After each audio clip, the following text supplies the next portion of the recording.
One of the big questions, of course, in the aftermath of the Supreme Court overturning Roe v. Wade is, great, you'll force all these women to have children that they don't want or don't feel equipped or don't have the money to have.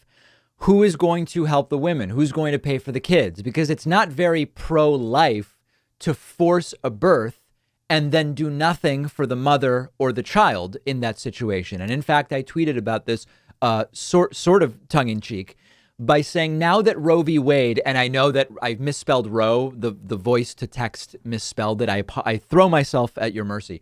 Now that Roe v. Wade has been overturned, the right wing will show their devotion to children by expanding the child tax credit, funding childcare and pre-K, paid maternity and paternity leave, etc. I can't wait for them to do it. And of course, it's tongue in cheek because they don't plan to do that. Well, Trump suck-up Republican governor of South Dakota, Kristi Noem, was interviewed over the weekend by Martha Raddatz.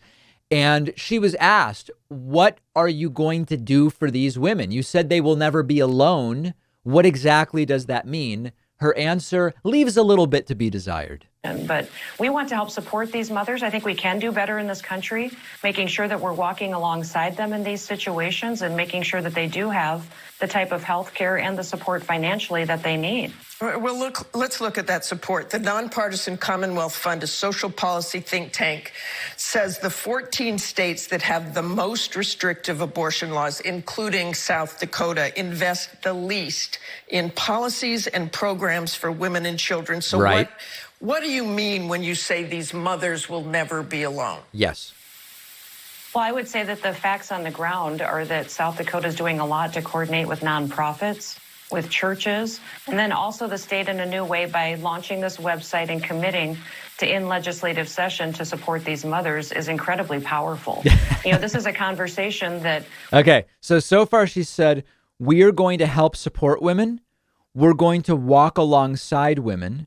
We are doing a lot with churches, and we are going to, and nonprofits as well. And they're going to really talk about this in legislative session. Wow. Well, it sounds like it's going to be fine, doesn't it? We have a change now at the federal level. The states will be each evaluating how they approach this situation. Right. Getting health care to mothers, helping them during a time of crisis is incredibly important. And these states, remember, Martha, are overwhelmed right now with other situations that are going on, with what Joe Biden is doing to the energy prices in the... Guys, how can you expect South Dakota to help the women forced to birth a child when there's an energy crisis created by Joe Biden? Yeah, I mean, South Dakota has to deal with that. They can't help the women. And then here's another. And this is also interesting. Even though Kristi Noem says a bunch of times that women shouldn't be prosecuted for getting an abortion, she leaves open the door to prosecuting women who leave the state to get an abortion and then come back. Listen to this.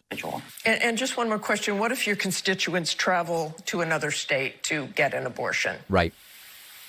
That certainly isn't addressed in our statute today. And so it's not addressed in our statute today. Okay. That's not a statement of opinion, though. That's just what it is right now. I think that's things that there'll be debate about. There will be debate about what to do about that. Wow. But also, we're having lots of debates in South Dakota, how fundamentally our life has changed the last couple of years, just with increased costs and inflation and what this administration is doing to every single family's budget. So understand, she is not saying, oh, Martha, no. If someone goes to another state where abortion is legal and then comes back, obviously, we're not going to do anything about that. That's not the way the law works. That's not the way states work. No, she actually deflects and then talks about Joe Biden and energy prices. She's leaving the door open to saying we will actually try to prosecute women who leave, go to a state where abortion is legal, have an abortion, and then come back. They're going to try. I'm not saying they will succeed, but they're going to try.